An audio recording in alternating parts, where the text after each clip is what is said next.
innovation pour le bien commun. Nous devons donc entreprendre une réflexion approfondie ainsi qu'un dialogue sur l'innovation et la gouvernance. La gouvernance, c'est également garantir un accès universel, en particulier dans l'hémisphère sud. C'est dans le sud, dans cette région du monde, que les capacités manquent le plus. Que ce soit les capacités de calcul, les talents, les données ou même les ressources financières. Chers amis, l'IA peut nous aider à transformer des millions de vies en améliorant la santé, l'éducation, l'agriculture et bien d'autres domaines encore. L'IA peut nous aider à créer un monde dans lequel le chemin vers les objectifs de développement durable devient plus facile et plus rapide. Pour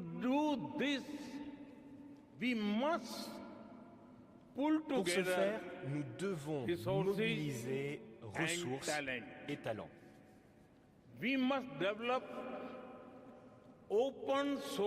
devons développer des systèmes en open source qui renforcent la confiance et la transparence.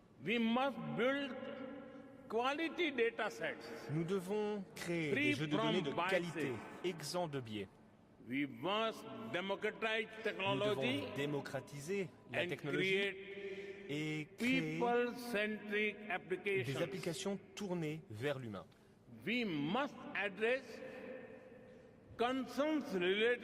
Pour répondre aux préoccupations liées à la cybersécurité, à la désinformation et aux deepfakes. Nous devons par ailleurs nous assurer que la technologie soit ancrée dans des écosystèmes locaux. Comme cela qu'elle pourra être efficace et utile. Chers amis, la destruction de l'emploi est la principale crainte liée à l'IA.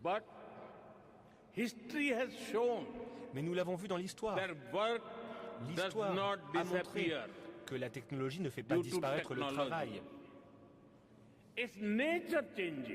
La nature du travail évolue et de nouveaux types d'emplois sont créés. Nous devons investir dans la montée en compétences et dans la reconversion de nos citoyens pour qu'ils soient prêts à faire face à un avenir éclairé par l'IA. Chers amis, il ne fait aucun doute que l'intensité énergétique de l'IA est un enjeu majeur.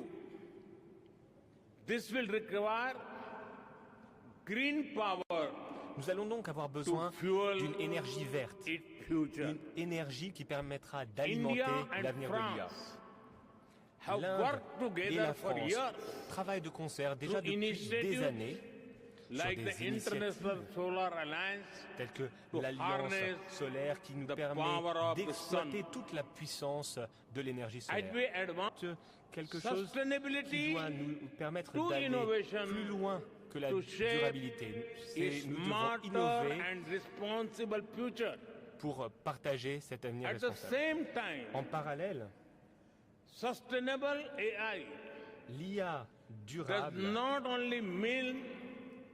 ne signifie pas simplement utiliser une énergie propre. Les modèles d'IA doivent également être efficients et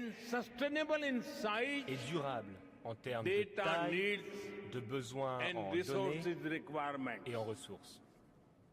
Car après tout, le cerveau humain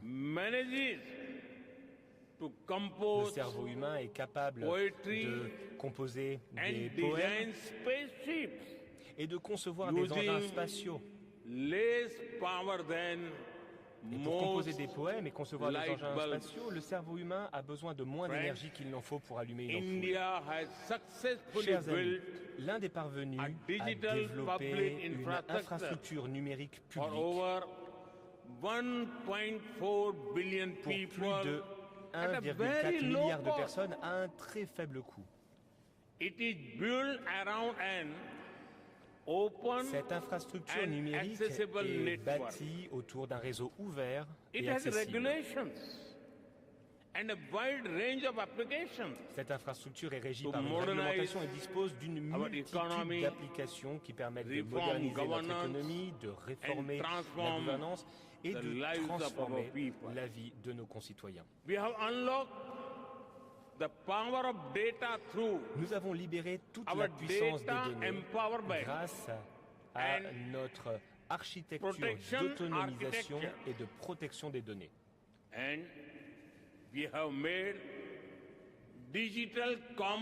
Par ailleurs, nous avons rendu le e-commerce démocratique et accessible à toutes et à tous.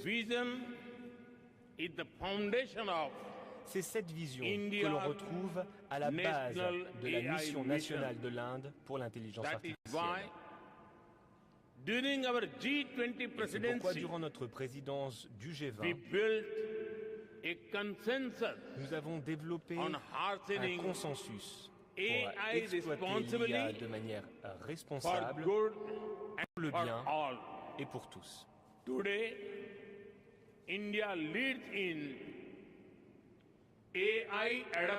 Aujourd'hui, l'Inde fait figure de chef de file dans l'adoption de l'IA et les solutions technico-juridiques sur la protection des données. Nous développons des applications avec l'intelligence artificielle pour le bien commun.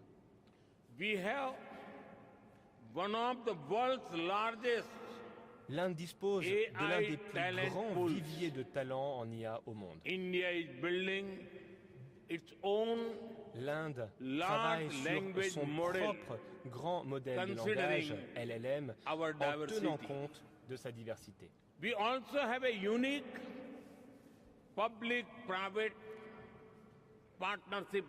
avons également un modèle de partenariat public-privé sans pareil qui nous permet de mobiliser des ressources telles que la puissance de calcul. Il est disponible pour nos startups, pour les chercheurs, à un prix abordable. Par ailleurs, l'Inde est prête à partager son expérience et son savoir-faire pour s'assurer que l'avenir avec l'IA soit à la fois bon et partagé. Chers amis, nous sommes aujourd'hui à l'aune d'une nouvelle ère, l'ère de l'IA, qui déterminera l'avenir de l'humanité. Certains craignent que les machines deviennent plus intelligentes que nous.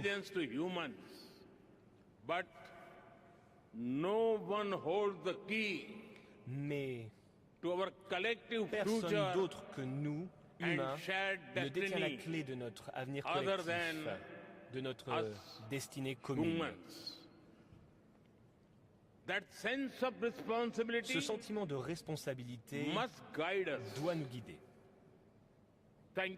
Merci.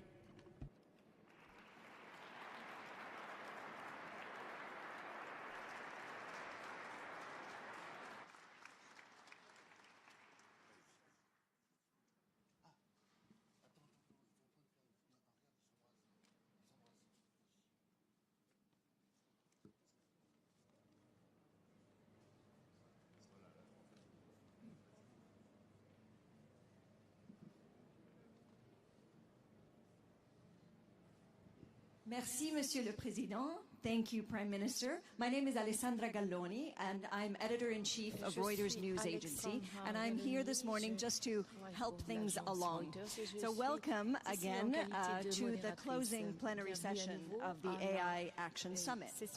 So for the past day, we have been discussing and debating what is essentially the future of our societies, the future of our children, the future of our planet, in the age of artificial intelligence.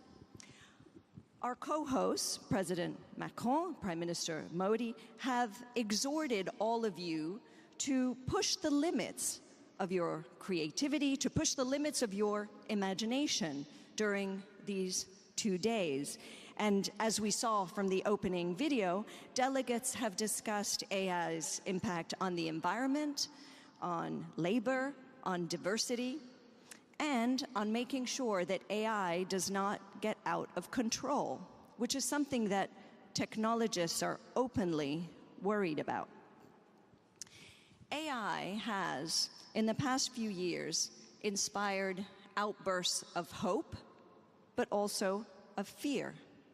It has attracted an astounding amount of money. In fact, the prospect of another 97 billion just last night, and is setting up epic clashes in business and potentially in geopolitics as well. Comercio y en la geopolítica también potencialmente. Francia y la Unión Europea han desempeñado un papel importante en la regulación en sus inversiones en inteligencia artificial y como dijo el presidente Macron ayer en la cena, discúlpeme, si lo cito, el paraíso no significa el oeste salvaje.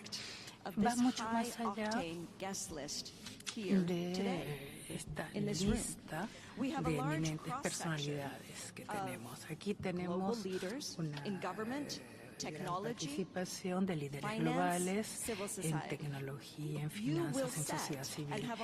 Y ustedes ya han conformado el futuro de esta tecnología. Y en la era de esta nueva organización donde los usuarios están en sus países y vuelven sus ojos hacia nosotros para orientarlos en cuanto a la utilización. Y nos están mirando con muchísima atención.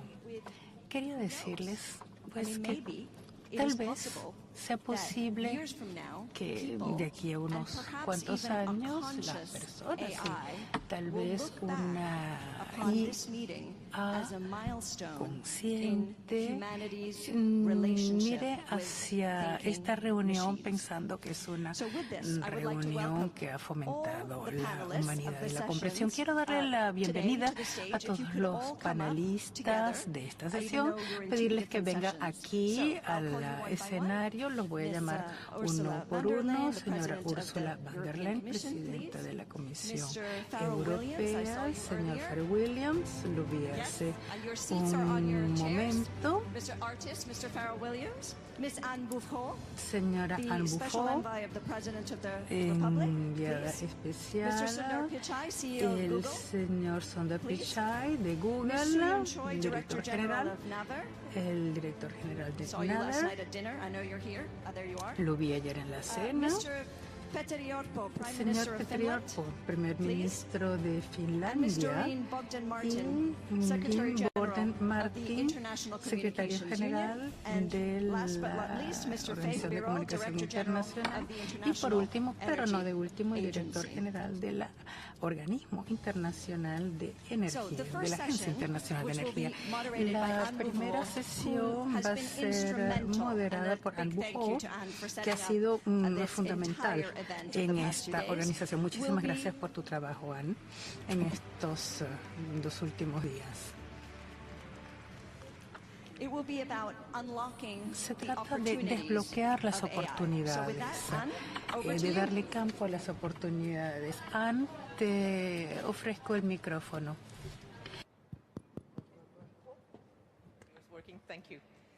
Muchísimas gracias. Muy buenos días a todos. Muchísimas gracias por haber asistido aquí. Esta noción de desbloquear las oportunidades, de compartir el progreso, ha sido nuestra guía en la preparación de este progreso.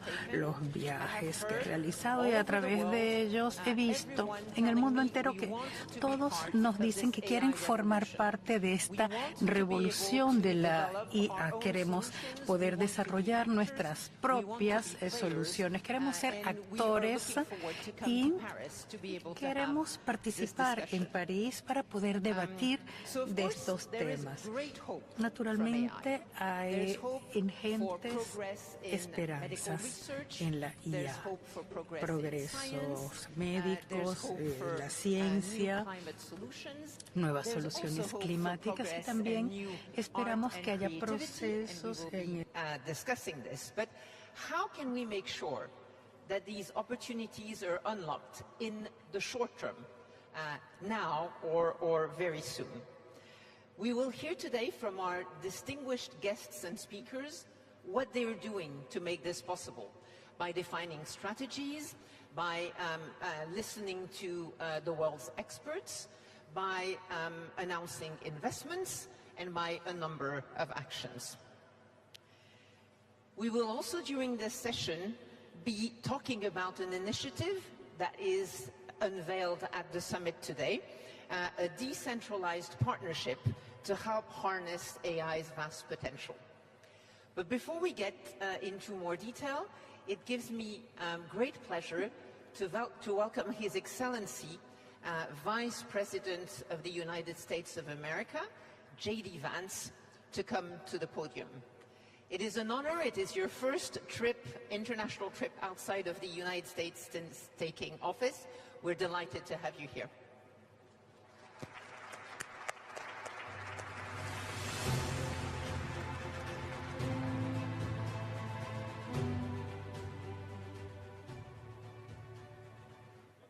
The kind introduction, and I want to start by thanking President Macron for hosting the event and, of course, for the lovely dinner last night. During the dinner, President Macron looked at me and asked if I would like to speak, and I said, Mr. President, I'm here for the good company and free wine, but I have to earn my keep today. And I, of course, want to thank Prime Minister Modi for being here and for co-hosting the summit, for all of you for participating. And I'm not here this morning to talk about AI safety, which was the title of the conference a couple of years ago. I'm here to talk about AI opportunity. When conferences like this convene to discuss a cutting-edge technology, oftentimes I think our response is to be too self-conscious, too risk-averse. But never have I encountered a breakthrough in tech that so clearly calls us to do precisely the opposite.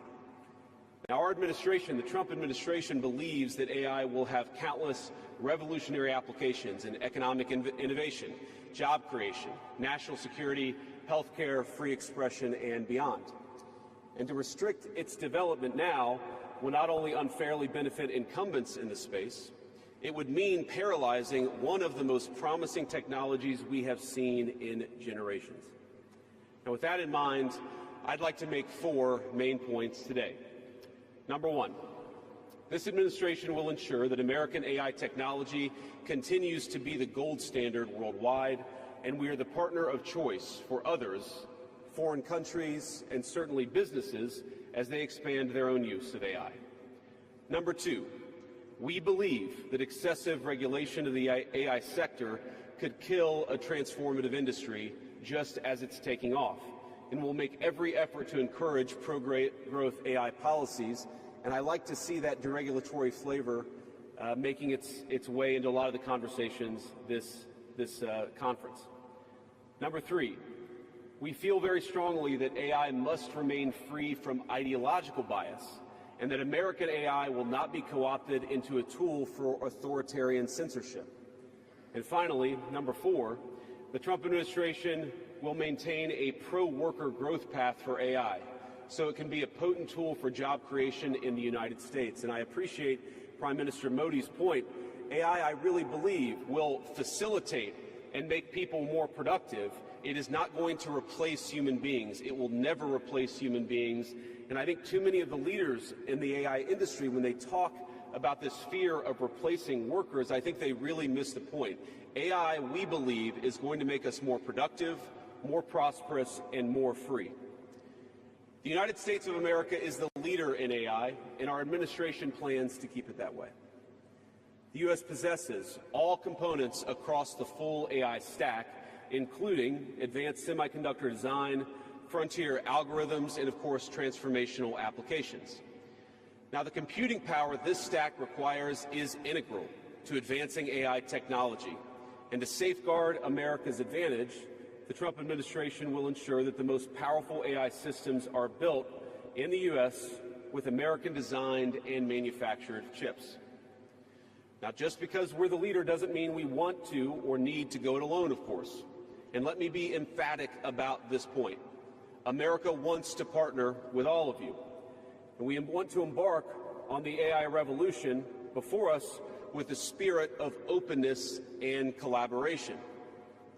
But to create that kind of trust, we need international regulatory regimes that fosters the creation of AI technology rather than strangles it. And we need our European friends in particular to look to this new frontier with optimism rather than trepidation. Now, the development of cutting-edge AI in the U.S. is no accident. By preserving an open regulatory environment, we've encouraged American innovators to experiment and to make unparalleled R&D investments. Of the $700 billion, give or take, that's estimated to be spent on AI in 2028, over half of it will likely be invested in the United States of America. Now, this administration will not be the one to snuff out the startups and the grad students producing some of the most groundbreaking applications of artificial intelligence. Instead, our laws will keep big tech, little tech, and all other developers on a level playing field. Now, with the President's recent executive order on AI, we're developing an AI action plan that avoids an overly precautionary regulatory regime while ensuring that all Americans benefit from the technology and its transformative potential. Now, we invite your countries to work with us and to follow that model if it makes sense for your nations. However, the Trump administration is troubled by reports that some foreign governments are considering tightening the screws on U.S. tech companies with international footprints. Now, America cannot and will not accept that, and we think it's a terrible mistake, not just for the United States of America, but for your own countries. Now, U.S. innovators of all sizes already know what it's like to deal with onerous international rules. Many of our most productive tech companies are forced to deal with the EU's Digital Services Act and the massive regulations it created about taking down content and policing so-called misinformation. And of course, we want to ensure the internet is a safe place, but it is one thing to prevent a predator from preying on a child on the internet, and it is something quite different to prevent a grown man or woman from accessing an opinion that the government thinks is misinformation. Meanwhile, for smaller firms, navigating the GDPR means paying endless legal compliance costs or otherwise risking massive fines. Now, for some, the easiest way to avoid the dilemma has been to simply block EU users in the first place. Is this really the future that we want? Ladies and gentlemen, I think the answer for all of us should be no. Now, there's no issue where we worry about more than regulation when it comes to energy. And again, I appreciated the comments of so many at the conference because they recognize that we stand now at the frontier of an AI industry that is hungry for reliable power and high-quality semiconductors. Yet too many of our friends are deindustrializing on the one hand and chasing reliable power out of their nations and off their grids with the other. The AI future is not going to be won by hand-wringing about safety. It will be won by building, from reliable power plants to the manufacturing facilities that can produce the chips of the future. Now, at a personal level, what excites me most about AI is that it is grounded in the real and the physical economy. The success of the sector isn't just a matter of smart people sitting in front of a computer screen and coding. It depends on those who work with their hands, even as robotics will change our factories. It will certainly make our healthcare providers better at treating diseases, but it will also depend on the data produced by those healthcare providers, by those doctors and nurses. I believe it will help us create and store new modes of power in the future, but right now, AI cannot take off unless the world builds the energy infrastructure to support it. Now, it's my view that tech innovation over the last 20 years has often conjured images of smart people staring at computer screens, engineering in the world of bits. But the AI economy will primarily depend on and transform the world of atoms. Now, at this moment, we face the extraordinary prospect of a new industrial revolution, one on par with the invention of the steam engine or Bessemer steel. But it will never come to pass if overregulation deters innovators from taking the risks necessary to advance the ball. Nor will it occur if we allow AI to become dominated by massive players looking to use the tech to censor or control users' thoughts. And I'd ask, if you step back and ask yourself, who is most aggressively demanding that we, meaning political leaders gathered here today, do the most aggressive regulation? It is very often the people who already have an incumbent advantage in the market. And when a massive incumbent comes to us asking us for safety regulations, we ought to ask whether that safety regulation is for the benefit of our people or whether it's for the benefit of the incumbent. Now, over the last few years, we've watched as governments, businesses, and nonprofit organizations have advanced unpopular and, I believe, downright ahistorical social agendas through AI.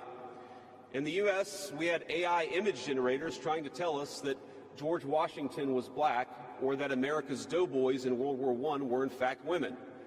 Now, we laugh at this now, and of course it was ridiculous, but we have to remember the lessons from that ridiculous moment. And what we take from it is that the Trump administration will ensure that AI systems developed in America are free from ideological bias and never restrict our citizens' right to free speech. We can trust our people to think, to consume information, to develop their own ideas, and to debate with one another in the open marketplace of ideas. Now, we've also watched as hostile foreign adversaries have weaponized AI software to rewrite history, surveil users, and censor speech. This is hardly new, of course.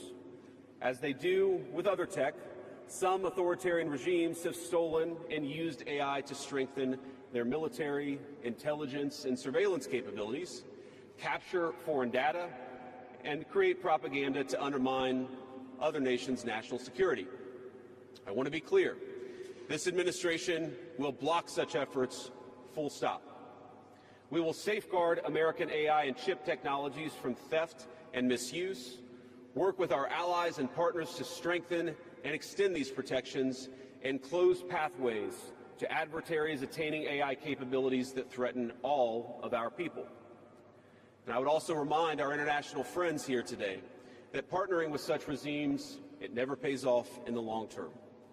From CCTV to 5G equipment, we're all familiar with cheap tech in the marketplace that's been heavily subsidized and exported by authoritarian regimes. But as I know, and I think some of us in this room have learned from experience, partnering with them means chaining your nation to an authoritarian master that seeks to infiltrate, dig in, and seize your information infrastructure. Should a deal seem too good to be true, just remember the old adage that we learned in Silicon Valley: if you aren't paying for the product, you are the product. Finally, this administration wants to be very clear about one last point. We will always center American workers in our AI policy. We refuse to view AI as a purely disruptive technology that will inevitably automate away our labor force. We believe, and we will fight for policies that ensure that AI is going to make our workers more productive, and we expect that they will reap the rewards with higher wages, better benefits, and safer and more prosperous communities. From law to medicine, manufacturing, the most immediate applications of AI almost all involve supplementing, not replacing, the work being done by Americans. Now, combined with this administration's worker-first approach to immigration, we believe that a U.S. labor force prepared to use AI to its fullest extent will instead attract the attention of businesses that have offshored some of these roles. To accomplish this, the administration will make sure that America has the best trained workforce in the world. Our schools will teach students how to manage, how to supervise, and how to interact with AI-enabled tools as they become more and more a part of our everyday lives. And as AI creates new jobs and industries, our government, businesses, and labor organizations have an obligation to work together to empower the workers, not just of the United States, but all over the country, all over the world. To that end, for all major AI policy decisions coming from the federal government, the Trump administration will guarantee American workers a seat at the table, and we're very proud of that. Now, I've taken up enough of your time, so I'd like to close with just a quick story. This is a beautiful country, President Macron, and I know that you're proud of it and should be. And yesterday, as I was touring Leyen with General Gravet with my 3 kids, he was kind enough to show me the sword that belonged to America's dearest international friend from our own revolution, of course, the Marquis de Lafayette. He let me hold the sword, but of course he made me put on the white gloves beforehand. And it got me thinking of this country, France, and of course of my own country, and of the beautiful civilization that we have built together with weapons like that saber. Weapons that are dangerous in the wrong hands, but are incredible tools for liberty and prosperity in the right hands.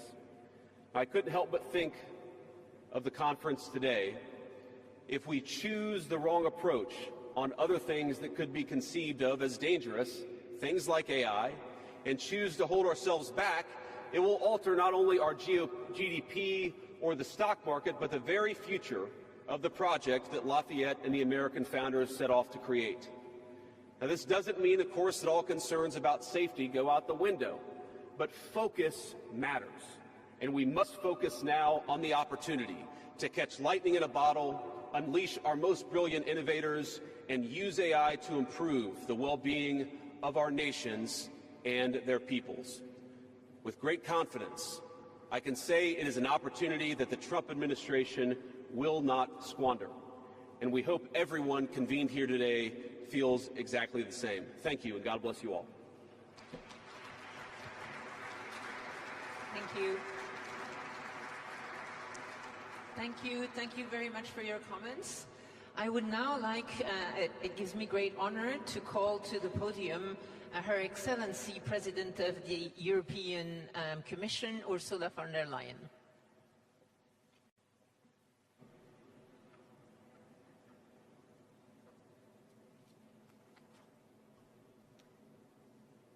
Monsieur le Président, cher Emmanuel. President, dear Emmanuel. Your Serene Highness, Prime Ministers, Excellencies, ladies and gentlemen. This is the 3rd Summit on AI in just over 1 year. In the same period, 3 new generations of ever more powerful AI models have been released. Some expect models that will approach human reasoning within a year. Now, the past summits focused on laying the groundwork for AI safety. We build a shared consensus that AI will be safe and that it will promote our values and benefit humanity. But this summit is focused on action, and that is exactly what we need right now. The time has come for us to formulate a vision of where we want AI to take us as a society and as humanity. And then we need to act and accelerate Europe in getting there. And that is what I'd like to address today, Europe's specific place in the global race on AI. We want Europe to be one of the leading AI continents. And this means embracing a way of life where AI is everywhere. You all know that AI can help us boost competitiveness, protect our security, shore up public health, make access to knowledge and information more democratic. And this is what you, the entrepreneurs, the researchers, the investors, the business leaders are showcasing here in Paris and that you are doing every single day. This is a glimpse of the AI continent we want to become. Now, too often, I hear that Europe is late to the race, while the United States or China have already gotten ahead. I disagree, because the AI race is far from being over. Truth is, we're only at the beginning. The frontier is constantly moving. Global leadership is still up for grabs. And behind the frontier lies the whole world of AI adoption. AI has only just begun to be adopted in the key sectors of our economy and for the key challenges of our times. And this should be Europe's focus. Bringing AI to industry-specific applications and harness its power for productivity and for people. And this is where Europe can truly lead the race. So Europe has everything to gain. But of course we need our own distinctive approach to artificial intelligence. Too often I have heard that we should replicate what others are doing and run after their strengths. I think that instead we should invest in what we can do best and build our own strengths here in Europe. Our own strengths are our science and technology mastery that we have given to the world. As this summit shows, there's a distinct European brand of AI. It is already driving innovation and adaptation, and it is picking up speed. So, what are the main features? First, European AI focuses on AI adoption in complex applications, using our unique industrial and manufacturing data and know-how. Second, European AI is cooperative. It brings talents together from different countries, from different sectors, from different backgrounds. It is that same spirit of our collaborative approach to science which has produced many a breakthrough and a huge pool of talent. Just think about Horizon Europe. And third, European AI embraces the power of open source. And open source can spread much faster along with proprietary systems. It is for all these reasons that the AI startup scene in Europe is booming. The number of unicorns has increased by 10 times in just a few years. So this European brand of open innovation is showing results. But now it needs to be supercharged. It needs to get a push. And now we are also bringing AI factories to the next level, to AI gigafactories, very large data and computing infrastructure for very large models. We want to replicate the success story of the CERN in Geneva. As you all know, CERN hosts the largest particle accelerator in the world, and it allows the best and the brightest minds in the world to work together. And we want the same to happen in our AI gigafactories. We provide the infrastructure for large computational power. Researchers and entrepreneurs and innovators will be able to join forces. Talents of the world are welcome. Industries will be able to collaborate and federate their data. We're creating safe space for them. Just take the European health data space. Because yes, AI needs competition, but AI also needs collaboration. And AI needs the confidence of the people and has to be safe. And actually, this is the purpose of the AI Act, to provide for one single set of safe rules across the European Union, 450 million people, instead of 27 different national regulations and safeties in the interest of business. At the same time, I know that we have to make it easier and we have to cut red tape, and we will. Finally, computational power requires immediate, substantial financial capital from both public and private.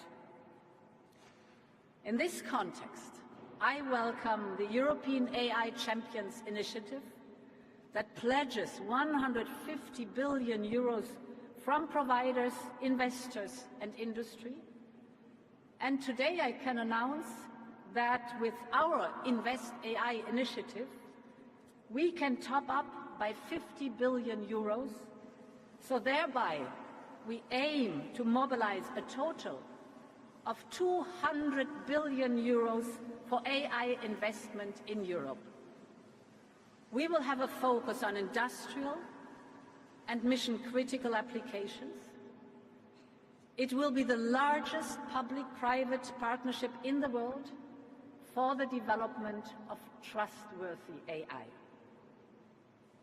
And finally, cooperative AI can be attractive well beyond Europe, including our partners in the Global South. And in this spirit, we fully support the AI Foundation that is being launched today. AI can be a gift to humanity, but we must make sure that its benefits are widespread and that its benefits are accessible to all. We want AI to be a force for good. We want an AI where everyone collaborates and everyone benefits. This is our path. This is our European path. Thank you very much for your attention.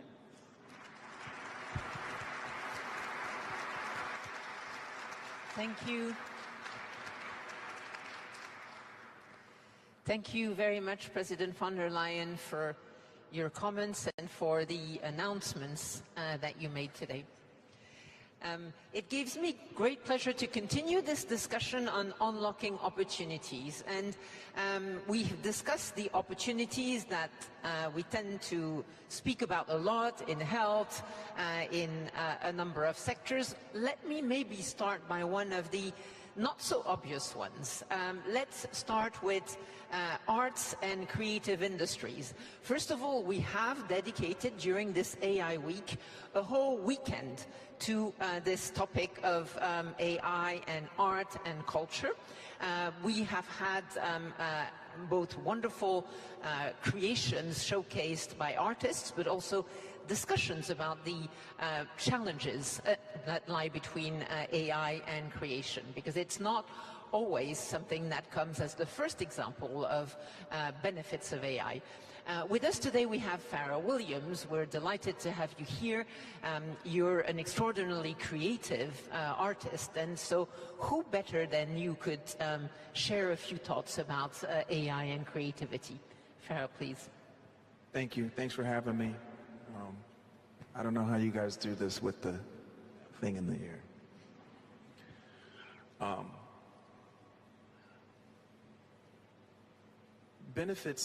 The benefits for me are very different than what we often hear discussed when people reference AI. Most of the time when we hear about AI, we hear mostly fears. It's going to take our jobs, it's going to take your job, it's going to take this, it's going to take that. And it's interesting to me because, you know, as we think about the preparedness for AI, we're worried about what it's going to do, but you have to remember who and what is going to be using it and for what reasons. People will need to use AI. They're going to need jobs. There will be jobs there for them. Will there be some jobs that people lose? Sure. But I think if you're gonna be prepared for AI, then you have to be prepared for AI. Me personally, I see it like I think we have our fears miscasted in the wrong areas. Like, I don't think we should be fearful of what AI is going to do. What we should do, you know, in this whole AI race, what we need to remember is the human race. Because it's humans that are essentially going to be using the AI, and it's what they're going to do. You know, are they people with good conduct or bad conduct? Are they people with great ideas, inspiration, and innovation, or is it criminals? Right? I think we need to work on ourselves. And I think if we can get ourselves in a good place, humming like an engine, then when AI really truly penetrates regular everyday society and community lives, I think it's going to be fine, because people will have the right ideas about how we use it. It, in my opinion, you know, it's just like alcohol or a car or firearms. Believe it or not, it takes responsibility. Alcohol in the wrong arms, in the wrong hands is a problem. A car in the hands of someone who is too young and inexperienced to drive it could be life-threatening. AI is no different. It's who's using it and what the intention is what I think we need to think about first and foremost. Do you use AI for some of to help you create, or do you just use it in daily life, or do you just not use it? Well, that's the other thing too. You know, people talk about like creatives using AI. We wouldn't use AI to help us write a song. Well, then what would we do? Right? AI is much more like worker bee, minutia are the ways that we would use it. Other people would use it in a computational way, you know, in some lab or you know, maybe an organization set up in some sort of, with tech, would use it in a completely different way. But the way that we would use it would be much more like utility. It wouldn't replace creativity. I just think that there's just too much fear around it. And, you know, there was a whole thing around the year 2000 as well. But we're fine. We survived that. Or, you know, in my country they call it libraries. Here it's called a bibliothèque. It's still there. You can go visit it. It's not replaced. It's a beautiful place to walk around in, and you can research. But there's nothing like a search engine, right, Sundar? There's nothing like a beautiful place where you can go and search. But this is the next step. This is the place where you can not only ask questions, but you can get examples back. I think that's an amazing thing, and I think there's nothing to be fearful about. It's just, we just have to be prepared. Just don't treat it the way we did when we brought alcohol into the conversation, or how we did cars. We need to treat this a little bit different. This is a great opportunity for us as a species to move forward with utility. Well, thank you. I think we've heard over the years lots of comparisons for AI, but alcohol is one that I hadn't heard. So, but I take great comfort from your vision, which is really of AI augmenting artists and your job. Maybe I can ask a question of Sundar Pichai. We're delighted to have you here. I've heard you speak about risks of AI, but also about the way it can help augment communities, for example. So what are your thoughts on this and on the opportunities and how we can unlock them in AI? First of all, thank you, President Macron, Prime Minister Modi. It's great we are having a conversation on such an important topic. Look, at Google, we have felt this important tension, both, the wonderful opportunities AI presents. It's obviously a dual-use technology, like you gave examples, and so the risks that come with it. So we actually encapsulated this tension as, a bold and responsible, that our approach needs to be both bold and responsible, and there is tension between it, but we grapple with it. The reason we need to be bold is, it is so obvious as we are making progress, how profoundly it'll impact many areas. The best example I can think of is with AlphaFold, we've now unlocked, how to decode protein structures.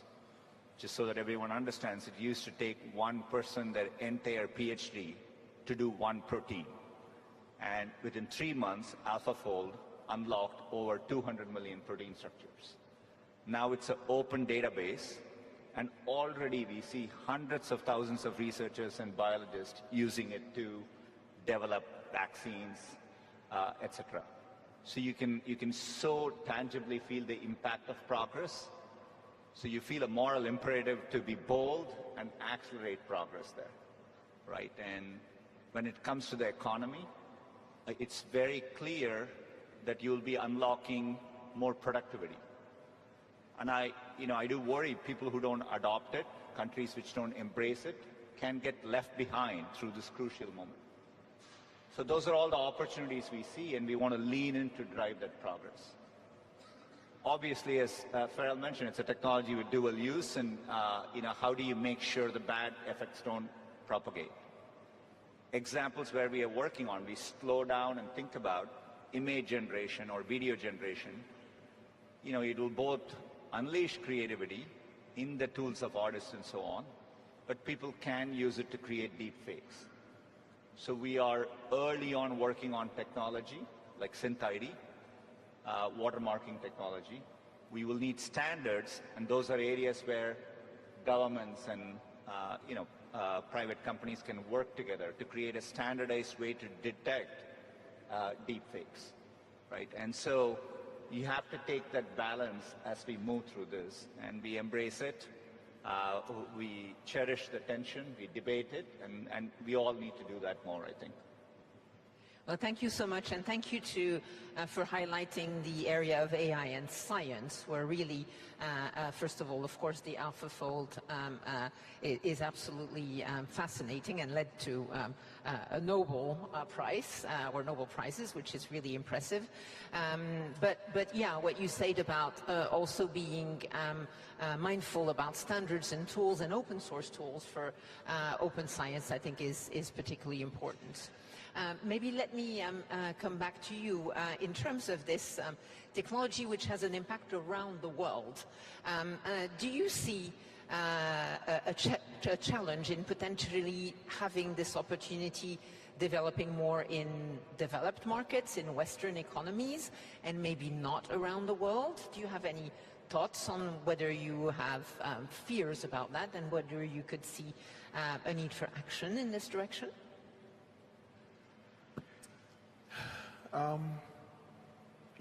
First of all, I never got a chance to say thank you for having me here, so thank you guys, and it's nice to be here.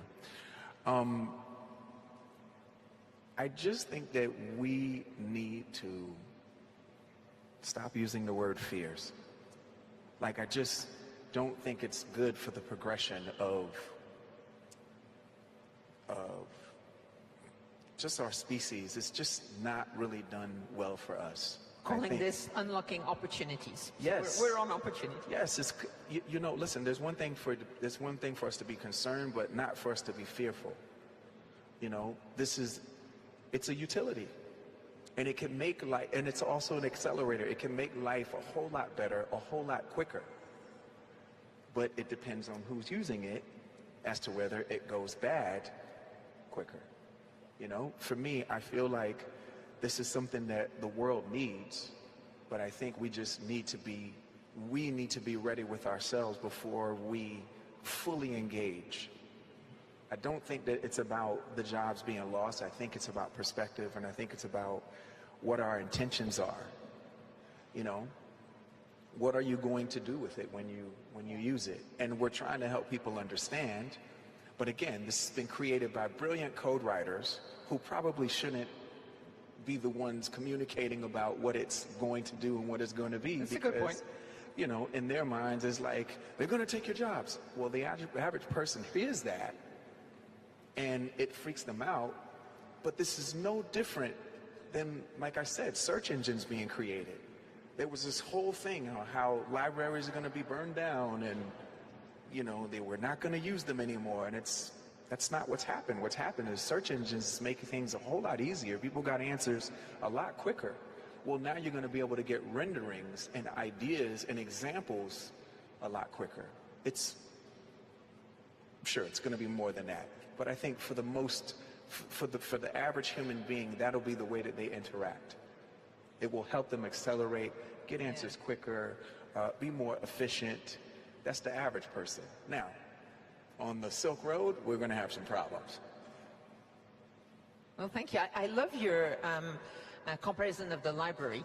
I think the other night at dinner, someone from a distinguished university said universities have been one of the longest standing institutions of humanity that still exists today. And I think it's the same for libraries. Sure, yeah. Absolutely. Yeah. Maybe, Sundar, on this topic of opportunities and different perceptions around the world, what do you see as short-term or mid-term opportunities from AI? Let's say not 10 years, we don't know what AI will be in 10 years, but and maybe not what we know today, but 2 to 4 years from now, and around the world, what do you see as opportunities and ways to make sure they become reality if it's, in case it's not obvious that this happens just by itself? Look, in a 2 to 4 year time frame, and thank you for, 10-year time frames are hard to predict, but in a 2 to 4 year time frame, maybe I'll highlight a key area which us and a few other companies are working on, which I think will really make progress. We call this agentic workflows. So anywhere you can describe a task in natural language, and the AI can act on your behalf and accomplish that. And so today, to give you an example, there are 2 examples within Google. We have a Project Mariner. It's a browser extension, so the browser can actually go browse and do things for you, complete and come back. If you look at where the state of the art was maybe a year ago, it was kind of roughly 50% effective. So you give it a complex sequence of tasks, it needs to get everything done accurately. Today, it's progressed around 85%, right? And so, but that shows the progress. Similarly for coding, as a software engineer at Google, today when you're programming, the AI is there on the side, it gives you suggestions and you accept it. But we are now working on where you can give it instructions, it'll automatically go and write the program and get it done. And so, now imagine the impact of this agentic use cases working horizontally across many, many tasks. I think that's going to be very, very powerful. So the real promise of having an AI assistant in the context of anything you're doing, be it while learning something, a radiologist looking at images, a doctor engaging with a patient, all of that is going to be assisted, and it's going to deeply be embedded in your workflows. That is as real as it gets in a 2 to 4 year time frame, and you can imagine the impact from a productivity standpoint, and I think that's one of the most tangible opportunities. I think it's very, very real that it will happen. Well, May I also say, please go ahead. Just to add on to what he was saying, when I was, as you were speaking, it reminded me of, I'm a 70s baby.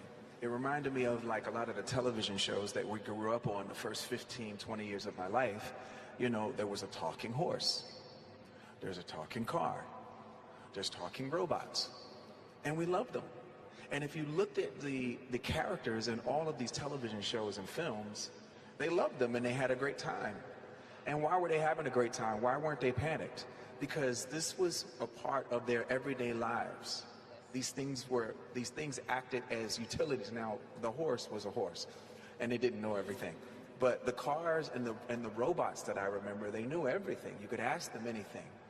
And I remember a lot of the protagonists, their lives being made a lot easier and a lot more convenient and efficient.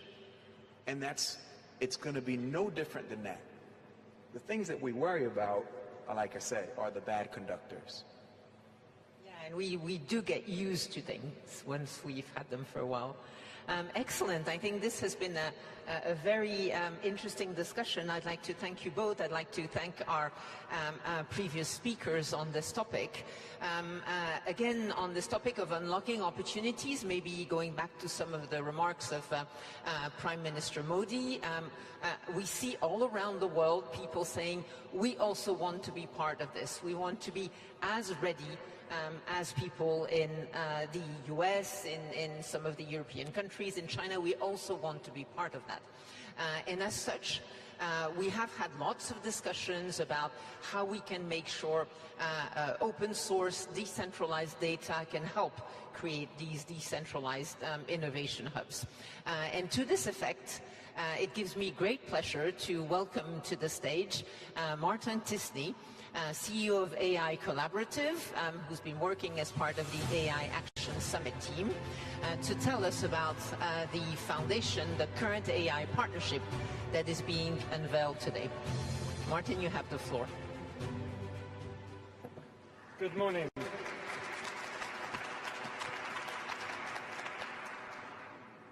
The way artificial intelligence is built and deployed today is shaping our societies, determining how we work, who has access to healthcare and education, and whether technology expands opportunity or deepens inequality.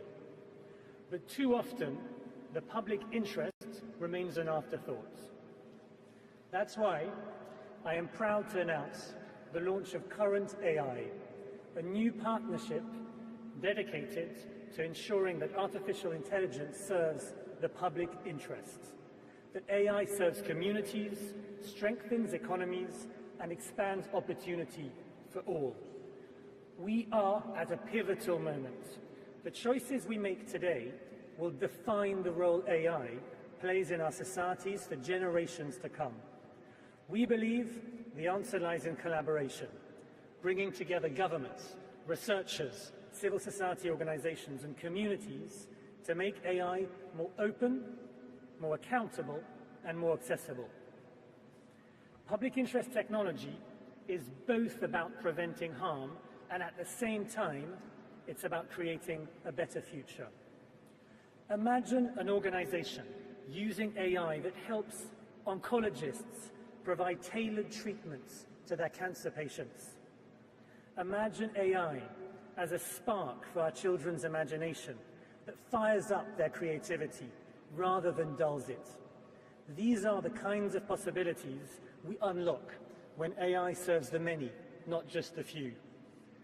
Current AI will expand access to high-quality public and private data sets, will invest in open-source tools, and develop systems to assess and evaluate AI's social and environmental impacts. I invite all of you to join us in this effort, because the future of AI isn't something that happens to us. It's something we build together. Thank you. Artificial intelligence is the cognitive industrial revolution.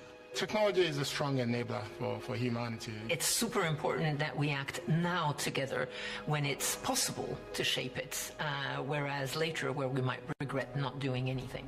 We're at an historic moment here in Paris as the group meets to think through what are the implications of these technologies for society. The question is, will technology drive what our humanity will look like, or will our humanity drive our future? We have the benefit of this revolution in technology coming hot on the heels of the past 15 years of social media, where we've learned so much about what can go right and what can go wrong. Well, innovation is great, but I don't believe in innovation for innovation. I think it needs to be innovation with a purpose. Current AI is an exceptionally promising initiative that brings together funders and others to figure out how we can help shape this technology in a way that serves humanity in a very inclusive manner. Current AI is a public interest partnership that brings together governments, philanthropy, civil society and companies to unlock opportunities from AI and at the same time minimize harms. It's everyone's responsibility to create AI that works in the public interest. Just having AI does not create the outcomes that we want. Having guardrails, having government, having institutions that are willing to create norms and standards and expectations and aspirations for these powerful tools and technologies are deeply important. Our focus is really threefold. Accessible and available data in privacy-preserving ways, open source AI, ensuring that the open source AI ecosystem is resilient, and the third one is deeply involving the communities that are impacted so that we are problem-centric. There's a lot of opportunities around applications. In my country, we're investing heavily in agriculture because our population is growing. We have to be able to feed ourselves.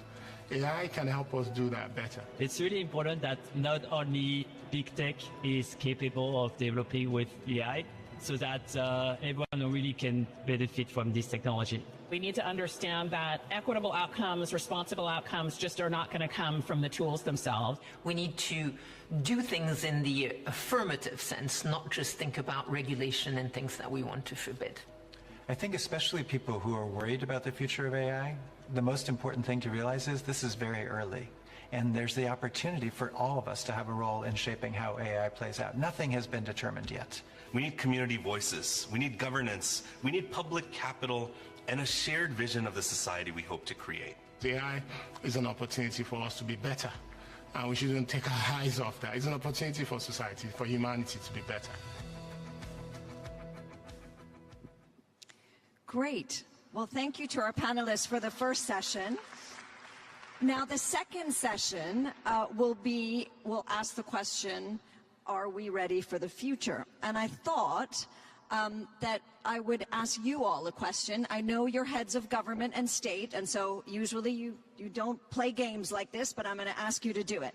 And my question is something that was raised by Pharrell Williams. The question I'm going to ask you is, are you more fearful than hopeful about AI, or are you more hopeful than fearful? And I would like to see your hands raised. So the first question, which of you is more fearful than hopeful about AI? A room of optimists. One. Okay, and let's just check that everybody's awake. How many of you are more hopeful than fearful about AI? There you have it.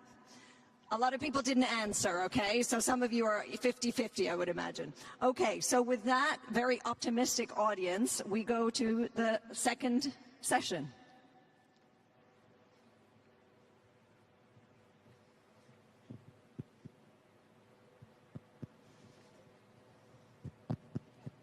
Do you want to try? Yes. Can you hear me? Okay, great. Good morning, Excellencies, ladies and gentlemen. My name is Doreen Bogdan-Martin. I'm the Secretary General of the International Telecommunications Union. And as the President well knows, 160 years ago in Paris, 20 countries came together, and I think they asked the same question. They said, are we ready? But it wasn't AI, it was actually the telegraph at the time.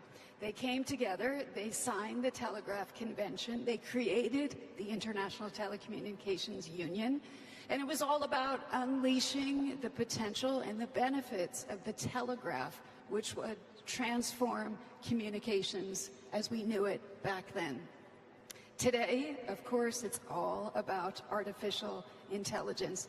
So I'm delighted to be moderating this closing panel of such a fantastic summit, one that I think has given us a sort of glimpse into a future where artificial intelligence can drive progress for people and for planets in unprecedented ways. As we saw, we have a room of optimists here, many people filled with hope, as am I, to see how we can use artificial intelligence to eradicate disease, to boost food production, and also to revolutionize how we learn and how we work.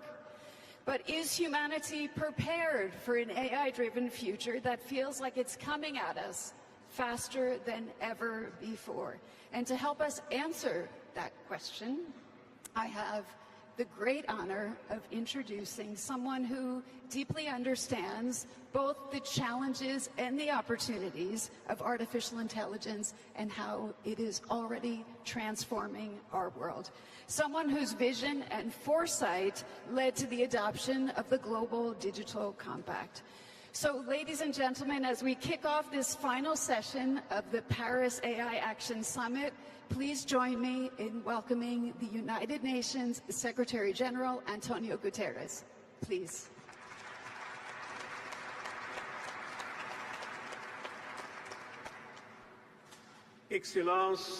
Excellencies, dear friends, let me begin by thanking President Macron and Prime Minister Modi for convening this AI Action Summit. Dear friends, let's go straight to the point. Let us look at the world that surrounds us, over and beyond those who are in this room. Our meeting poses a fundamental question about our collective relationship with artificial intelligence. Are we ready for the future? The answer is easy: no. We may not even collectively be ready for the present. In what seems like the blink of an eye, AI has gone from the stuff of science fiction to a powerful force that is transforming our world, reshaping the way we live, work, and interact, fueling breakthroughs in education, healthcare, agriculture, but also putting to the test our shared values and fundamental rights. The power of artificial intelligence carries immense responsibilities. Today, that power sits in the hands of a few. While some companies and countries are racing head-on with record investments, most developing nations find themselves left out in the cold. This growing concentration of AI capabilities risks deepening geopolitical divides. We must prevent a world of AI haves and have-nots. Let us all work together and make sure that artificial intelligence must bridge the gap between developed and developing countries and not widen this gap. It must accelerate sustainable development, not entrench inequalities. Excellencies, the United Nations offers an inclusive, transparent and effective platform for AI solidarity. And we are working to strengthen the platform. The Global Digital Compact, adopted at the Summit of the Future, established the first universal agreement on the governance of AI. It brings the world together around a shared vision, one where technology serves humanity, not the other way around. The creation of an independent international scientific panel on AI will be central to translating this vision into reality. By pooling global expertise, the scientific panel will promote a common understanding of AI risks, benefits, capabilities and opportunities, and help bridge knowledge gaps. I urge everyone to support the creation without delay of AI. Through the global dialogue, we can align governance efforts around the world and reinforce their interoperability, uphold human rights in AI applications, and prevent misuse. The UN provides an inclusive forum for cooperating, complementing existing mechanisms such as the OECD AI Principles, G7 and the Global Partnership on AI, as well as regional efforts by the African Union, the European Union, ASEAN and the Council of Europe. And I am confident that discussions at this summit will help enrich this dialogue. The Compact also calls for building AI capacity in developing nations. And this is not only about technology diffusion. We need concerted efforts to build sustainable digital infrastructure at an unprecedented scale, foster talent and train workforces to develop, deploy and maintain AI systems, and ultimately empower peoples and nations to become not just users, but active participants in the AI revolution. A global AI capacity building network, as proposed by a high-level advisory body on AI, is an economic necessity and a moral imperative. Today's launch of Current AI, a public interest partnership, is an important contribution. I will soon present a report on innovative voluntary financing models and capacity building initiatives to help all countries harness AI as a force for good. And finally, we know that AI can be a force for climate action and energy efficiency. But we also know AI power-intensive systems are already placing an unsustainable strain on our planet. So it is crucial to design AI algorithms and infrastructures that consume less energy and integrate AI into smart grids to optimize power use. From data centers to training models, AI must run on sustainable energy so that it fuels a more sustainable future. Excellencies, I began with a question. Let me end with a few more. Who decides what problems AI should or should not resolve? Who benefits most from its deployment? Who bears the cost of its mistakes? These questions affect everyone, and so the answers must also involve everyone. It is in all our interests for governments and technology leaders to commit to global guardrails, to share best practices, and to shape fair policy and business models. The whole world benefits when development banks and philanthropic community provide catalytic funding to jumpstart capacity building worldwide.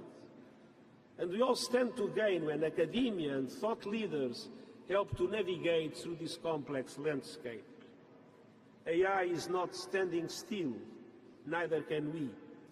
Let us move for an AI that is shaped by all of humanity, for all of humanity. In other words, let's make sure we are ready for the future right now, and I thank you.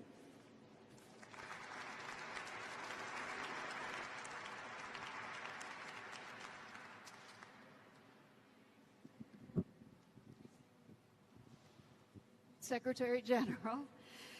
Ladies and gentlemen, you heard the Secretary General. We urgently need to get ready for the future and make sure that AI is shaped by all of humanity, for all of humanity. To help us do that, I'm joined by an incredible group of 3 panelists, and I'd like to introduce them to you now. We have to my right His Excellency Prime Minister Orpo, the Prime Minister of Finland. To my left, we have Dr. Fatih Birol, the Executive Director of the International Energy Agency. And back to my right, we have Madam Soo-yeon Choi. She is the CEO of Naver, South Korea's largest internet company and provider of digital services, from search to robotics, cloud solutions, and of course, AI. So, Prime Minister, let me start with you, and if you could share with us some of the challenges, some of the opportunities you have seen in Finland to try to scale artificial intelligence so that it benefits all. For making this summit reality.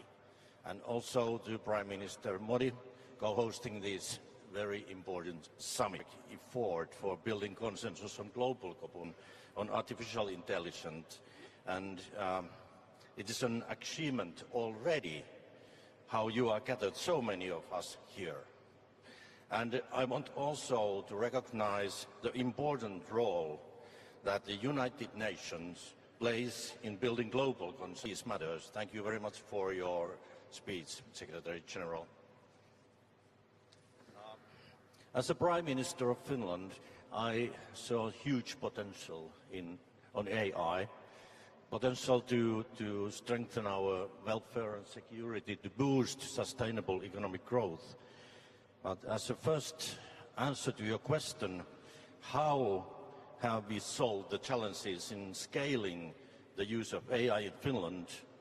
So we have invested in the infrastructure we need to harness the benefits of AI.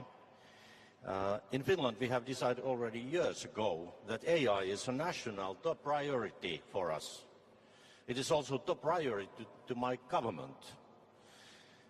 In Finland, we like concrete actions, and we have increased our already high public investment to research and innovation during my government. We are going to reach 4% of GDP by 2030. As the field of AI is developing rapidly, we have decided to keep investing in, first, enabling infrastructure, second, access to quality data, and third, world-class supercomputers. We are also building competence through attracting, educating world-class talent.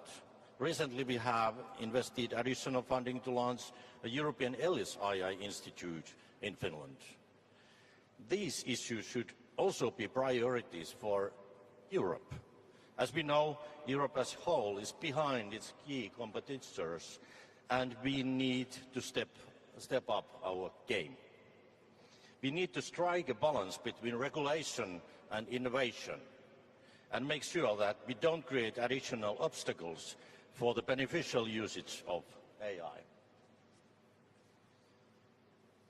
In Finland, we have many world-class companies in addition to a growing startups ecosystem.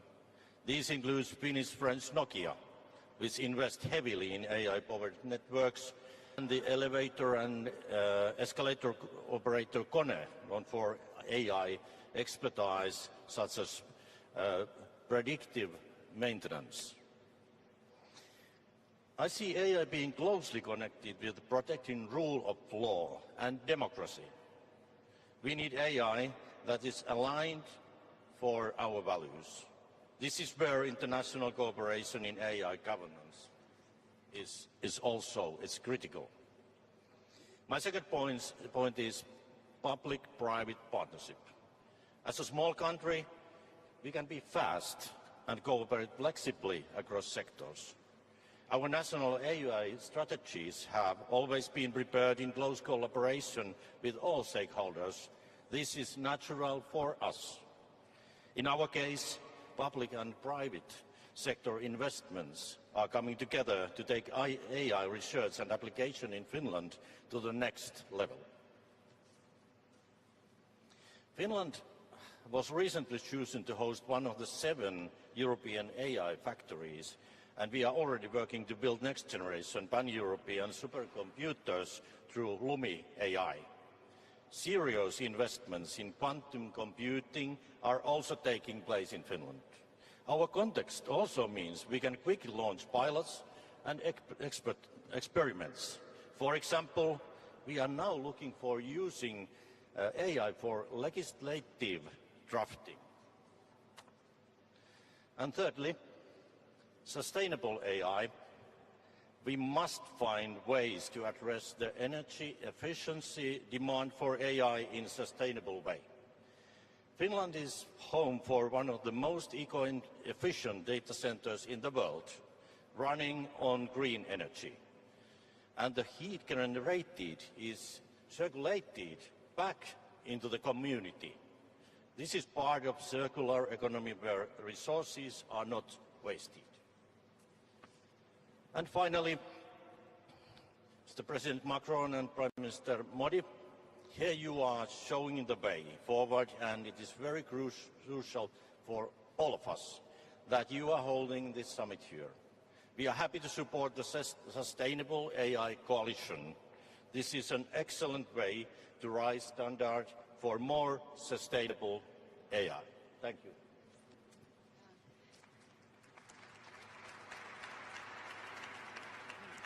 Thank you so much, Prime Minister. I appreciate the points, in particular about the public-private partnership, of course, the sustainability angles. I'm sure many leaders in this room can relate to the way you describe the Finnish experience and how you have tried to scale artificial intelligence in ways that benefit all citizens and all communities. So thank you so much for that. That brings me to my next panelist, Dr. Birol, the Executive Director of the leading authority on energy, the International Energy Agency. So, Dr. Birol, if you can share with us a bit why it's so important that we understand and we need to make the link between energy and technologies like artificial intelligence, and also how IEA is approaching the AI revolution in your work. Please, over to you. Many thanks. May I first thank and congratulate President Macron. Mr. President, once again, on such an important topic for the humanity, you brought the global leaders, companies, all stakeholders together to have a constructive dialogue. Thank you very much for that, Mr. President. And also congratulations, Mr. President, in the already in 2017, 8 years ago, you have identified AI as a key topic for France and beyond. Also, thanks to Prime Minister Modi for co-hosting this event, and also congratulations for the recent India AI mission strategy and making strong steps. As we speak now, ladies and gentlemen, the largest data center of the world is being put together in Gujarat. It's a huge data center. Congratulations, Mr. Prime Minister, for that. I would like to talk about very briefly on the AI energy nexus. And it is, I can tell you, it is not an easy one, not a straightforward one. It is creating challenges for the energy, but also opening opportunities for the energy sector. And at the end, I will make an announcement which I believe is of interest to many of us here. So, first the challenge. In the global energy sector, we have already many challenges. And now, on top of that, with the data centers, there is an additional need for energy, electricity. There is no AI without energy. Just to put in a context, one medium-sized data center consumes electricity as much as 100,000 households. Just to give you the context, so much electricity is needed. And AI companies, rightly so, want to have secure electricity, affordable electricity, and sustainable electricity. Therefore, the countries that have the electricity supplies secure, sustainable, and affordable, they are one step ahead of the others because they are ready. Now, when we look globally, as we do in the IEA, we already see the electricity demand trends being impacted with the additional demand coming from data centers. But the problem is the following, dear colleagues. A data center you built in less than 1 year, but a transmission line for electricity you need about 5 years to build. There is a decalage, there is a gap of time between those two, and how to make sure that the governments, tech companies, and the energy industry work together is a key challenge for all of us, and it's a key topic for this meeting as well. We look at the all data centers investments in the world which have the FID for the next 5 years. Thousands of them are going to be built. And we look at the electricity supplies coming, and there is a significant gap which may well lead to delays or cancellations of some data centers project. So this is the challenge in front of us, of the governments finding electricity for the data centers in a clean way, in a secure way, and in an affordable way. So this is the challenge. What about the opportunity? Now, AI accelerates the innovation in energy technologies. For example, battery chemistry, much cheaper, much more environmentally friendly, will come soon as a result of AI. We are going to see that AI, it is going to optimize our electricity systems and increase the efficiency, the grids, transmission lines, and the others. It will help us, AI, to better predict the weather events. So these are all very good. Plus, AI data centers create new business models and give momentum to technologies such as nuclear power, including the small modular reactors, or new technologies of geothermal energies. So this also creates new challenges and make those technologies investable for the world. So we see a lot of opportunities coming with the AI for the innovation side and providing productivity efficiency. The third point, and I would like to finish here, an announcement from the IEA. At the IEA, we believe in numbers. And when we come to AI and energy, there are many uncertainties. It is very new. So we have decided this coming April to launch an IEA observatory for energy and AI, where we are going to look all the data centers, how much electricity they will need, what are the electricity plants there, and the impact of AI implications on the energy technology, so that the entire world can learn from best practices, and it will be an open source for everybody. Thank you very much. Excellent. Thank you. Thank you so much for that and for elaborating on those challenges that you see as well as the opportunities. And very excited about the observatory. I think that represents exactly the kind of data-driven scientific approach that we need to be able to better understand AI's energy footprint as this transformative technology continues to reshape society and reshape our planet. And we also think that that observatory and the AI energy metrics that you're looking at is an imperative, and it's actually a great complement to something the Prime Minister has also just mentioned, and that's the launch, and if I can say today, of our Coalition for Sustainable Artificial Intelligence.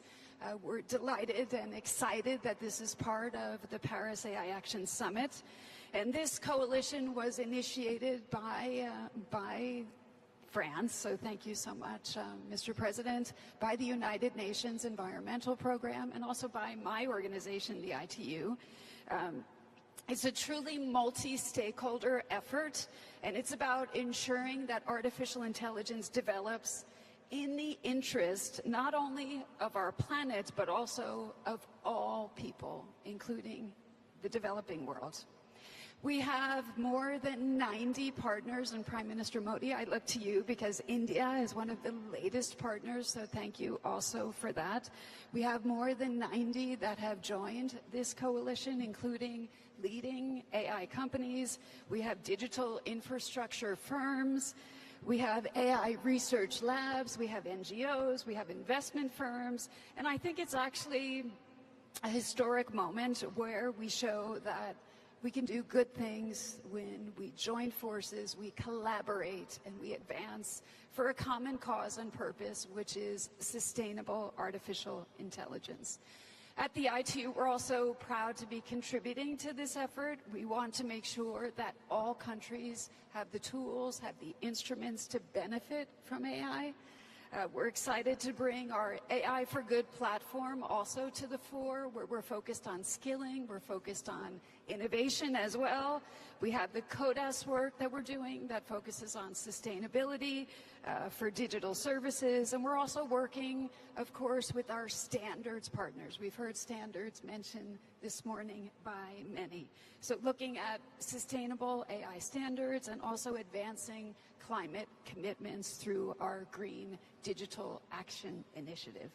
I think it is quite a global effort. It spans all regions, and look forward to taking it further. And that brings me to my next and final panelist, who's also part of this coalition. So thank you, Soo-yeon Choi from Naver, for being part of it. If you can share with us a bit on the sustainability piece, but also shifting a bit the conversation, how you're using AI to work at scale to enrich both culture and productivity. Over to you. So this is 12-1, so good afternoon, everyone. I'm Soo-yeon Choi, CEO of Naver. So first, I'd like to express my gratitude for having me at this meaningful event.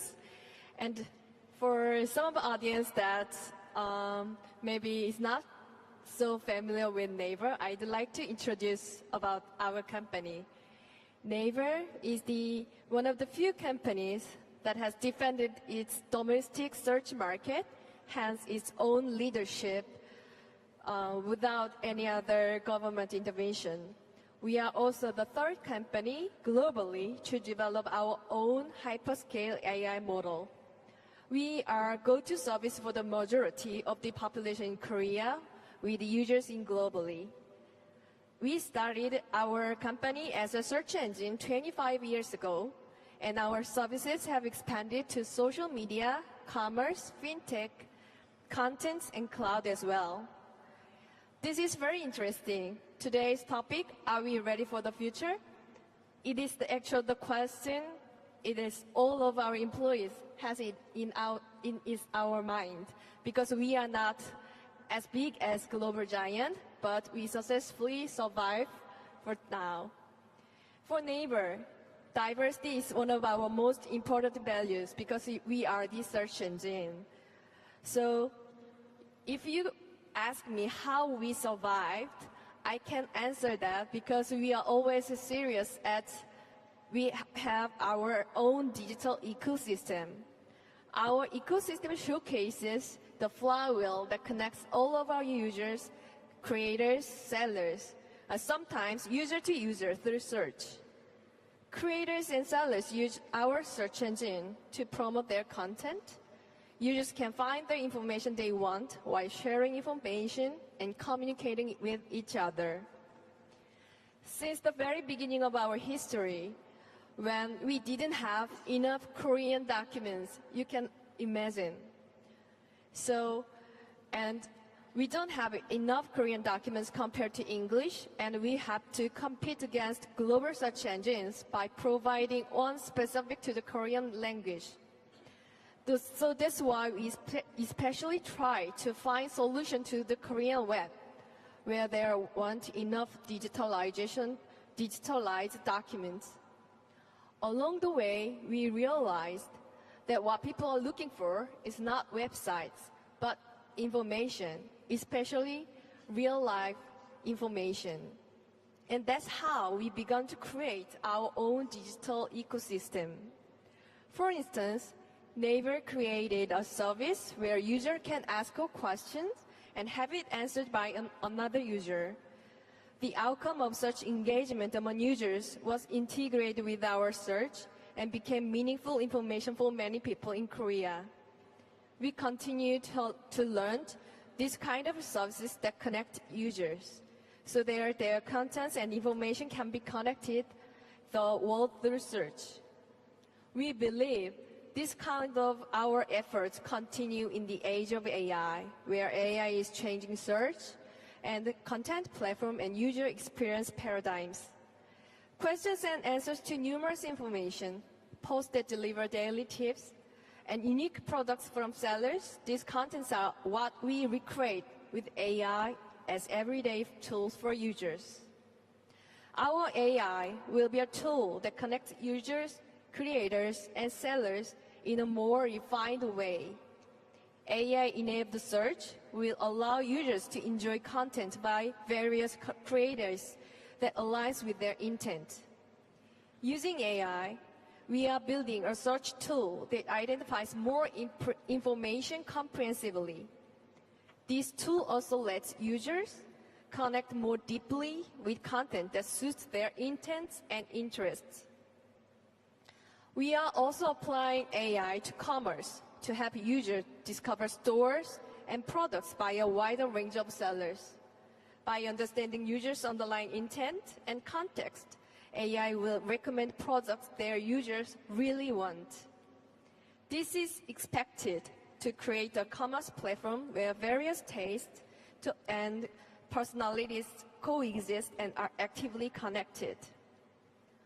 And we have a very interesting service named Webtoon, which is online comic manga platform with stories, plots, and productions. AI Curator plays an important role.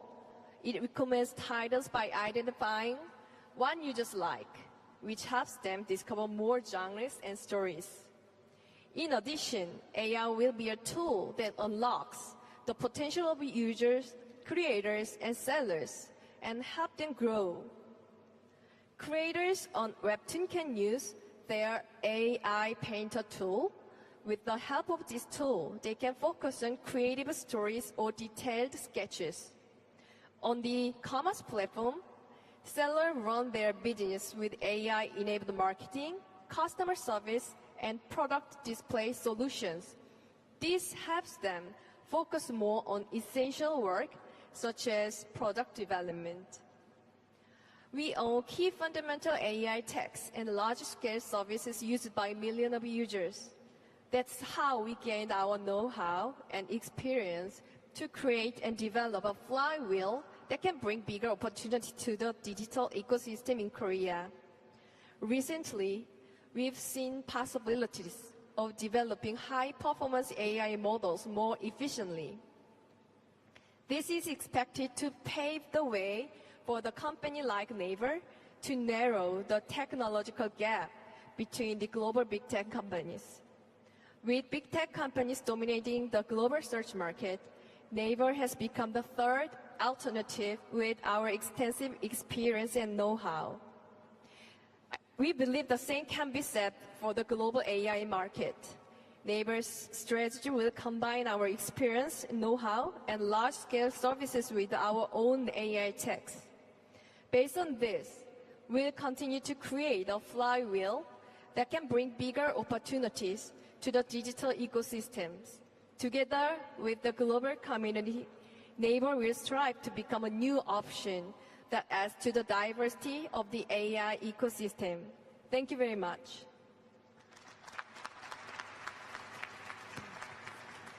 Thank you. Thank you so much for sharing the Naver story and how you leverage the local context to create such a thriving digital ecosystem.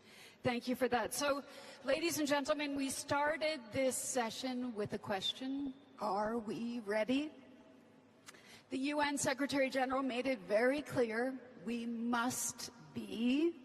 And I want to thank my three panelists. Thank you for sharing how we can get there and how we can do it sustainably. Thank you for that. I think with countries like Finland that are already adopting and scaling artificial intelligence with an inclusive, iterative, agile approach to innovation, with international organizations like IEA bringing essential data and analysis to help inform the global dialogue on energy and artificial intelligence, and of course with companies like Naver, making sure that AI is actually relevant to local markets, to cultures, because that's how we can make sure that no one is left behind in this AI revolution. Most of all, we need the international multi-stakeholder cooperation. I think that's something that's also been shown in our Coalition for Sustainable Artificial Intelligence. I do think we are better prepared than ever.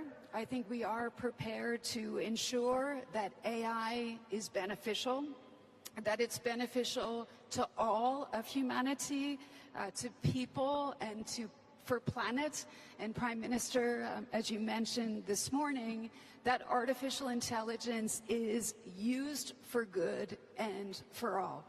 So with that, ladies and gentlemen, thank you very much, and I hand back to Alessandra. Over to you. Thank you, Doreen, and thank you for that great recap of the second session. Well, all that remains then is for the last word. And the last word goes to our host, President Macron.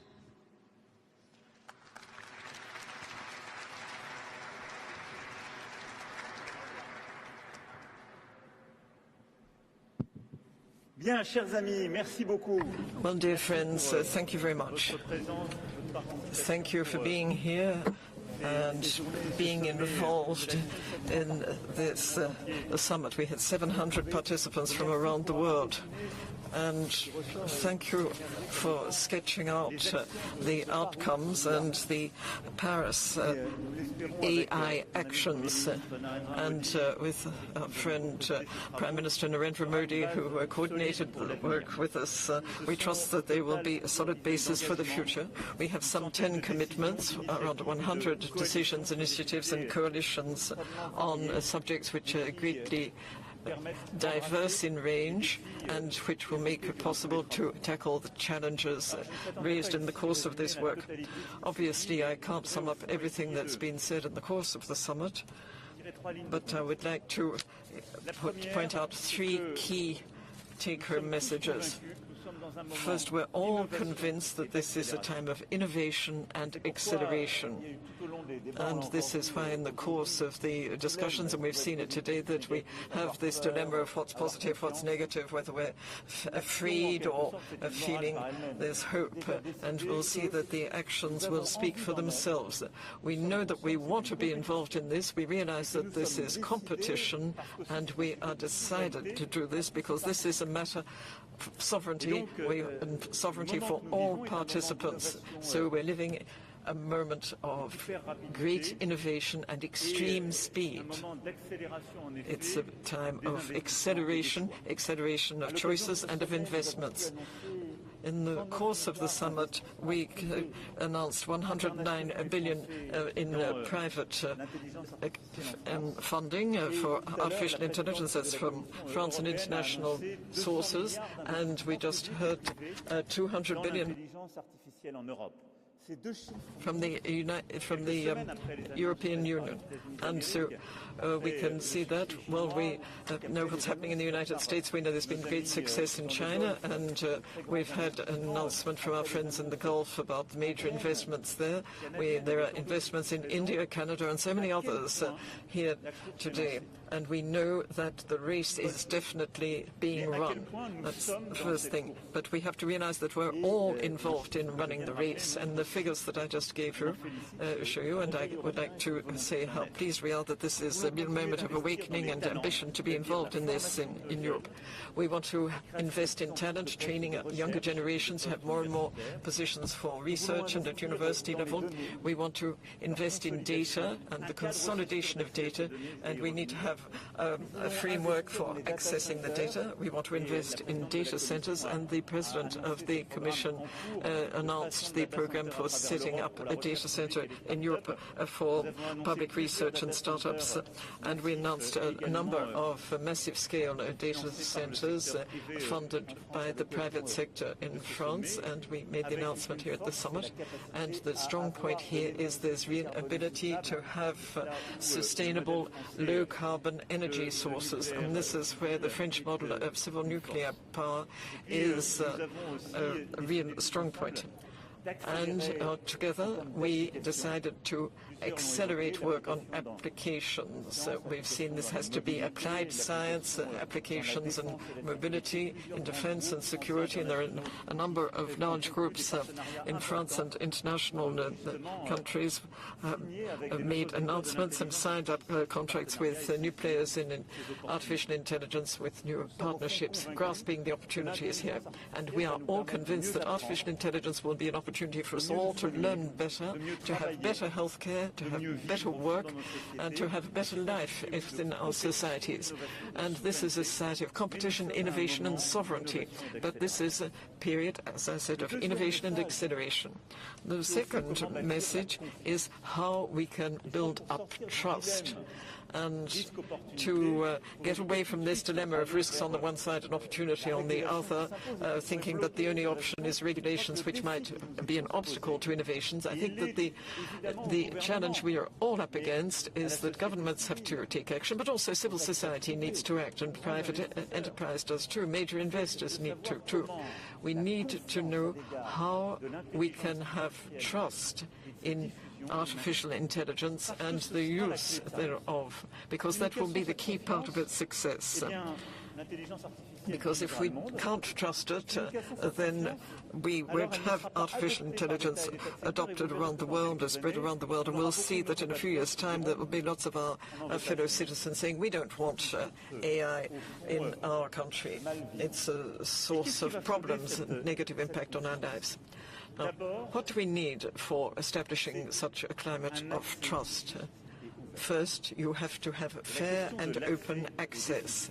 And the question of access is of decisive importance. We need to have wide-ranging access, and we've seen this internationally with players from Asia-Pacific, Latin America, and other regions of the world.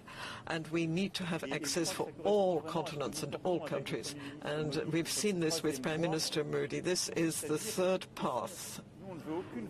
We don't want a system of those who are in power and the rest of vassals. We want to have this serving the entire planet. And I don't believe that the world will be divided between the global north and the global south, just looking at one another, because if we want to have trust in artificial intelligence, we have to make sure there is equitable access to these innovations in all continents. And this is a challenge for both public authorities and the private sector. And, of course, this is a challenge in our societies, too. We must not let a divide be established between the older generation and the younger, with differences in access to artificial intelligence. Then the next question is the quality of the data. If we want to trust artificial intelligence, we have to have greater and more consolidated quality data. And that way we will have trust in them and they can be certified. And we want to have models, we want to have open access, but it has to be multiple access. We're all different. You can see it just looking around the auditorium here. And the example we saw from Prime Minister Modi earlier with the left hand and the right hand, we can see the different models. We want open source models and multiple sorts which reflect our diversity, which look like models, and the diversity of that and the transparency of algorithms are key elements to establish trust in artificial intelligence. We also want to have a proper respect for privacy. We've heard this in discussions. And we are here in a world where data is so open and we can accelerate innovation with it, but there has to be proper protection of privacy. And so we need to have a framework to establish trust so that each citizen has the assurance that their privacy is protected. We want a trust framework so that we can make a distinction between deep fakes and proper information. We want a framework that will protect our authorities from cyber attacks and means that we can have a calm environment to work with AI. We want a framework to have proper respect for creativity. And each person creating something has their rights. You get authors' rights, copyright, and so on for artists, reporters, writers, and so on. And we want to have a situation where artificial intelligence is not used for mass control, but we have to have a proper law and order in our environments. We have to have proper arrangements because artificial intelligence needs so much energy, and yet we want to protect our planet and biodiversity. So we have to foster artificial intelligence which will find low-carbon electricity and more frugal models which will make it possible for us to use less energy. Now, what I'm sketching out here are what we could call the commons or the pillars, and they're not other people's problems, and they shouldn't be seen as a problem which innovators are just referring to someone else who would have to deal with them, of artificial intelligence. And this is what means that we will be able to trust or not trust artificial intelligence when it becomes part of our lives, our countries, and our population, and we need to have that so that there can be international order. So this concept of trust and some of the basic paradigms that I've just mentioned are the framework that we need and must work with. We've launched the first coalitions, and we have concrete actions. We've got the Current AI Foundation, which is a response, and we've got 400 million euros which have already been committed, and France is going to be contributing some 100 million euros, and I would urge you all to be part of this. And you could say it's a public-private partnership, and it will be an answer to this question of trust. And then there's the question of data. We need to have the trust so that we know what type of data there is, what security they have, and what quality the data is. We need to have sustainable AI, and that's going to be part of the whole question of trust, and that's going to give us transparency so that public and private players can be involved. We've also decided on observatories for both social issues and energy issues, and this is the framework which means we'll be able to look at issues such as climate and also accessibility and cover of access to artificial intelligence. So these are the foundations that we've set next to the acceleration so that AI can become become a source of trust. And basically it will be what we could call shared or common order. And this brings me to my last argument, and this is that we must defend our way of life, a multilateral way of life, a multiple way of expressing artificial intelligence. 7 years ago, with Prime Minister Trudeau, under the auspices of the G7, which Canada chaired, we launched the Global Partnership on Artificial Intelligence.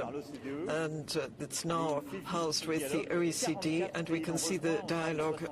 There are some 44 countries, there are 44 countries at the moment, will be some 60 in the very near future. And we are working on standards. There are standards with players from different backgrounds and different cultures.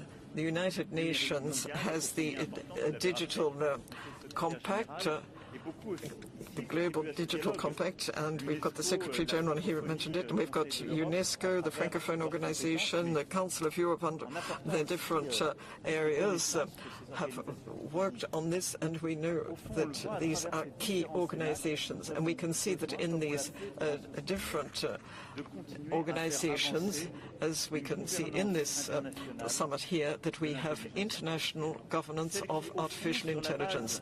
And this means that on the basis of actions and coalitions which we have now launched, will make it possible for us to consolidate the elements needed for us to have trustworthy artificial intelligence at this period of acceleration and innovation, and we will be able to set the rules, because we do need these rules. We need it for AI to move forward. This is not being wary of artificial intelligence, it's not running counter to innovation, but it's looking to the future so that we can have an international area where we will avoid our efforts being fragmented. So these are the ideas that I wanted to share with you. And we believe in innovation, we believe in acceleration, we believe in investment, and we also want to have AI which we can consider trustworthy and which will unite the international community. And I would like to conclude with some words of thanks to all of you who have worked on this and the foundations of this joint webinar. I would like to thank Anne Bouvereau, the special envoy for this summit, and she did the work on all 5 continents there. Thank you to her and her wonderful team, Martin Tisney, Sanat Kosen, Roxana Vasa, Guillaume Poupin, Henri Verdier, Mermedine, and Chloé Goupin, who is the Secretary General of the summit, which has been perfectly organized. Thank you to the ministers, and thank you to the Grand Palais, the Palais de la Découverte, which hosted us here. And thank you one and all for being here. And in conclusion, I would like to invite my friend, Prime Minister Narendra Modi, to come up and say a few words and to make a major announcement. Prime Minister.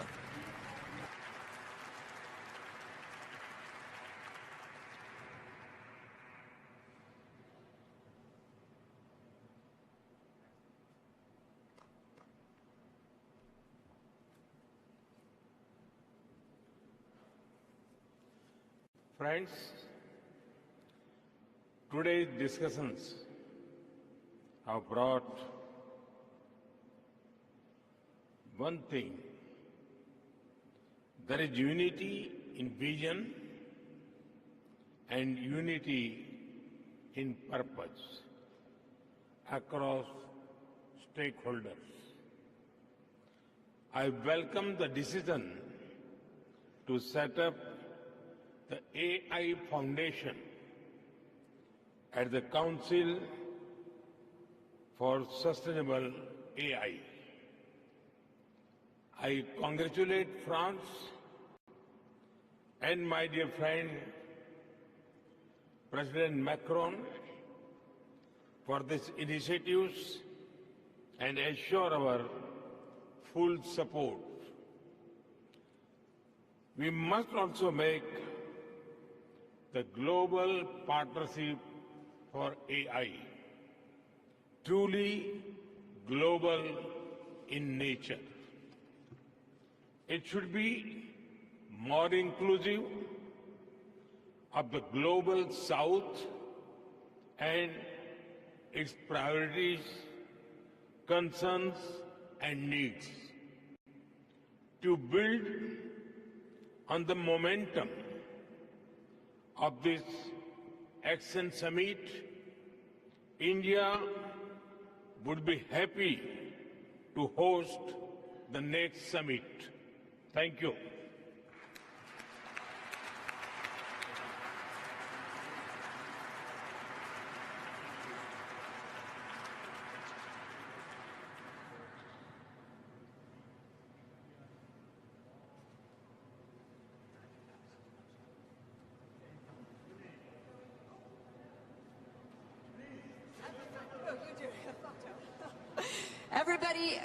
Everybody up for a group photo with the co-hosts, please.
you.